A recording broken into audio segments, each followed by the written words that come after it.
Hello everyone. Football Manager Tactics here, and welcome back to episode 2 of my FM24 beta save with Liverpool.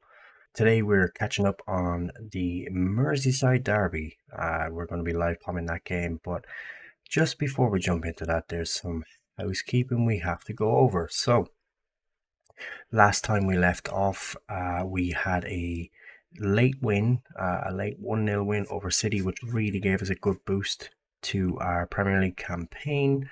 A win over City is always a great thing, and when it comes down to the business end of the season, those 3 points could really make a huge difference for us. Following on from that, then we had a very comfortable 5-0 win at home to Brentford, with Virgil getting on the score sheet, Salah on the double, Diaz and Jota getting in on the action as well. And then after that, we had a 1-0 away win to Brighton, with Diaz scoring early on. Not much really else happened in that game, but a win is a win nonetheless. So where that leaves us now is that we are currently second in the league, joint on points with Burnley of all teams and Aston Villa. Burnley in the exact opposite place of where they are in real life. They're not at the bottom of the league. Funny enough, the league elsewhere is looking pretty tasty. City down in 5th. You've got Man United down in 12th on 4 points, same as Chelsea. Spurs are also only on 3 points with 2 losses so far this season. Arsenal in 4th with a draw and 2 wins. So the league table is looking pretty good for us at the moment. In other news as well, we were drawn in our Europa League. We've been handed a very fortunate league, I suppose, with Rennes, TSC and Sheriff Tiraspol. There are 3 opponents in Group A of the Europa League, so a very favourable group for us. Group B, I should say. So yeah, we will be looking to top this group for sure. And then just some quick other news. We have actually made a couple of more signings. So Ryan Gravenberch has joined. That was already scheduled to happen, but we've made 2 new signings. So first is Wouter Goes, I think is how you pronounce it. So he's a right-sided centre-back. We signed him for just 14.5 million. Looks like he could be a very decent prospect. So he has gone on loan to Blackburn, immediately out on loan there. So he will get some valuable playing time at Blackburn. Hopefully he develops a little bit more. So by the time he comes back next season, when he's a little bit older, 20, he will be a little bit more mature and we can start to integrate him into the side. And then we also have Patrick Dorgu, signed for 25 million from Lecce. He has actually gone out on loan as well to Millwall. This is a signing that I wanted to make because I wanted to have another backup at left back. We're currently not really convinced by Costa Simicas. He's a decent backup, but I was kind of looking for somebody to be able to provide more competition there as well. So also he can play pretty much anywhere on the left, but mainly as a wing back and a full back. So he has gone out on loan at Millwall, getting some championship experience there, and hopefully again he will come back with more experience under his belt. And he's just 18 years old, so by the time he's back, he'll be 19, and hopefully will have improved a lot. So, with that being said, we are going to jump straight into this match with Everton, and I am going to go with a more attacking lineup for this match. I really want to make a statement here in this win. Everton traditionally has not been the most difficult of fixtures for Liverpool, but a massive win, a big win, convincing win over our rivals, our city rivals in the derby, will definitely be a statement. So we have Endo as the ball-winning midfielder, Jones as the deep-lying playmaker because McAllister is currently injured. He should be back in about 2 weeks, hopefully. Gravenberch will be coming into the side. We are going to drop Pavlovic for this. Pavlovic will make his debut soon. He still hasn't played for us. Gravenberch has just signed, so we just want to ease him into the team. He won't be starting today, but he might make an appearance. Other than that, the rest is all pretty standard. The same lineup that you would expect, just with Szoboszlai in this attacking midfield role. Jones not entirely comfortable as the deep-lying playmaker, but I'm hoping to bring on either Harvey or Gravenberch for him at some point, possibly even Bajcetic. Might get a run out in this game as well, depending on how we go. So let's jump into it. All right, so here we go. Our lineup, as you know, we've already been through it. We are going to have a look at the Everton lineup, which is pretty standard as well.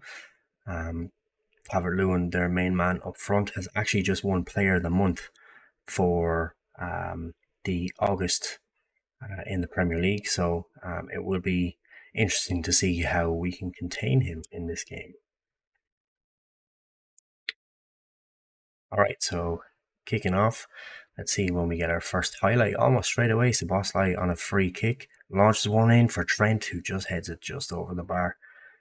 Good free kick. Szoboszlai is actually great on free kicks. He's put in some good free kicks in the last couple of games. Now Robson on a corner. Virgil with a header off the bar. Oh my god, Konate with the follow-up, but it falls back out to Robertson, who sends it in again.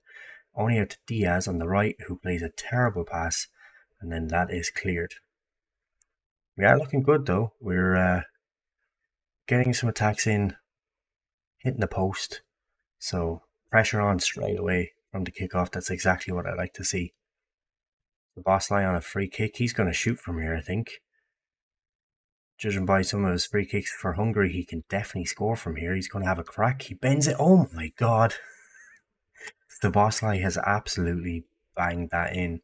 That's probably about 30 yards. His first goal for the club as well. What a way to score your first goal for the club. An absolute peach of a free kick from a good 35 yards out. 1-0 Liverpool. Looks like we could be heading into half-time. No. Highlight here for Everton. Onana launches the ball to the left for Danjuma. Trent should be stepping up here. Get tight. Good defence from Trent. Good tracking from Salah there, but Danjuma still has the ball. Good save from Alisson there, and Szoboszlai now we can counter. Szoboszlai should be playing Salah over the top there. Salah made a great run. Salah plays in. Darwin has a shot, and it's deflected in. That's 2-0 Liverpool. I'd be amazed if they gave Darwin that goal, because that took a huge deflection, but we won't be complaining. 2-0 against Everton before half-time. We'll take that all day. I was given out to Szoboszlai for not playing the ball straight away, but it actually looks like it turned out in our favour.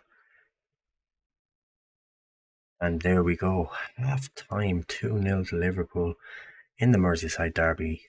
Things could not be going any better for us at the moment. Clean as well in terms of cards. No yellow cards for Liverpool. We are looking very good and very up for this match. Let's just get straight into the second half. No need to faff about with the halftime team talks. We are dominant and in control of this game, and hopefully we'll be able to finish it out. Bring home the win. Corner here again. Robertson, he should be launching this near post. Hopefully either Verge or Konate will get up for it. Curtis Jones is challenging there. Ball drops for Salah. That's a very good save from Pickford. Salah doesn't rarely miss from that range. Trent with the ball in. Again, ball just kind of bouncing around. Diaz with a shot blocked. Konate on the follow-up. Second ball. And all of a sudden then the highlight just ends. Szoboszlai again with a shot from there. Not very far off.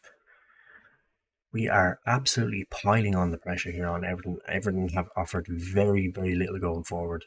Defensively, not looking great either. So we're going to make a substitution.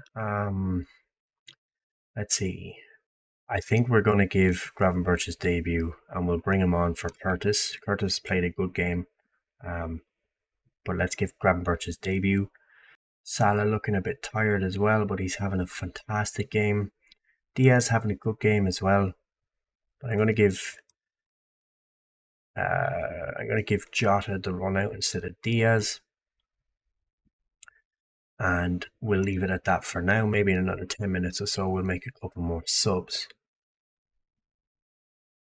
So another corner from Trent, sends it up for Konate, and he has headed that in.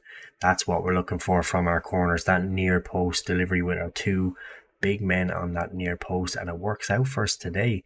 Konate with a lovely header from a very, very good corner from Trent. Pickford maybe a little bit unlucky there, probably should have done better. But 3-0, we are coasting here, absolutely coasting. Let's make a couple more subs. Salah having a fantastic game, but he is tired. We'll bring Harvey on for him. And let's bring... Virgil's looking tired, but so is Trent. Trent is more tired, I think. So I think we'll bring Trent or Gomez on for Trent. And we'll just keep one more sub, just in case. Seeing out the rest of the match now, it doesn't look like there's going to be any more highlights. 4 minutes at a time. Maybe one last chance for another goal, just to really put the seal on this win. Robertson knocking it around at the back. Endo has the ball. Plays it for Gomez. A little ball over the top there. Harvey was in. But he plays a good cross. Darwin with a header. Oh my god, it's 4-0. Great cross from Joe Gomez. And Darwin meets it with his head. Sends it into the back of the poor Everton net. And it's 4-0 Liverpool in the Merseyside derby. We've absolutely demolished Everton here. We set out what we intended to do, what I said that we wanted to do from the start was to absolutely make a statement here. We have definitely made a statement. I think having Szoboszlai in that attacking midfield role really helped us maintain an awful lot of pressure on their back line, and we kept them very, very quiet. I mean, when you look at the stats, 23 shots to their 6, 9 on target to their 2. We had 70% possession, almost double, if not more actually, double passes complete, and then the same average distance covered. But yeah, those stats paint the picture really. A 4-0 win, a very comfortable 4-0 win, and that is a fantastic win for us. I'm going to do this, get everyone G'd up, delighted with that win. Bragging rights, fantastic result for us. Yes, I am pleased. Fascinating match. 4-0. Take that all day. So, now with that game out of the way, where does that leave us? Well, in the league, we are top. We have played the early game. So Villa and Burnley yet to play. So we'll see where they come out after their games. But 4 straight wins in the league so far with 11 goal difference, plus 11 goal difference. Things are looking quite good for us. We've a away match to Palace next, and then I'm actually going to come back for the Sheriff Tiraspol game, our first European away game. We'll probably hand out some debuts or start like a second team in that. I cannot really see Sheriff Tiraspol being much of competition, especially as they were seeded 4th in the draw. So I think we'll be able to do a lot of rotation there. Also Reading in the League Cup. That will be one for kind of the second team / the youngsters. So probably what we'll do is we have the game against Sheriff. We'll definitely livecom that, and I think we'll do a double next episode because we have an away game at Chelsea as well. So that's a pretty big game. But yeah, things are looking great for us so far. 4 straight wins, scoring some free-flowing moves. freely scoring as well. 9 goals in 2 games against Brentford and Everton. A win against City. I'm absolutely over the moon. I'm over the moon with how we're getting on so far. Some decent signings in as well. We did try to move Thiago on. We did try to move Matip on. Unfortunately, no deals, no offers came in for them. We couldn't do a deal, so we're going to have to revisit that situation in January. Matip will be able to leave on a pre-contract agreement for a foreign club if we decide not to renew his contract. So we'll have to judge that situation. Thiago, we might look to see if we can move him on in January. He's currently injured for about 3 months, so obviously no club is going to be coming in for him. Maybe in January we might be able to generate some interest, hopefully from the Saudi League, so we can get a decent bit of money for him. Adrian as well. We haven't been able to move him on. We want to move him on as quick as possible because he's on about 70k per week. So that's a huge chunk of our wage budget is just being wasted on a player that we're not going to play. We're never going to play him, as far as I'm concerned. He's played his last game for Liverpool. We don't need him in the squad. We have a very competent backup goalkeeper in Kelleher. He's younger and better, in my opinion. But anyway, that will do it for this episode. If you liked what you saw, if you like what's going on, please leave a like on this video. Really appreciate it. Leave me a comment as well. Let me know what you think of the season so far. Let me know what you think of the signings. Have you come across the signings I've made so far? What do you think of the squad, the tactics, any suggestions? Please leave a comment. Let me know. But that's it from me. I will see you in my very next video.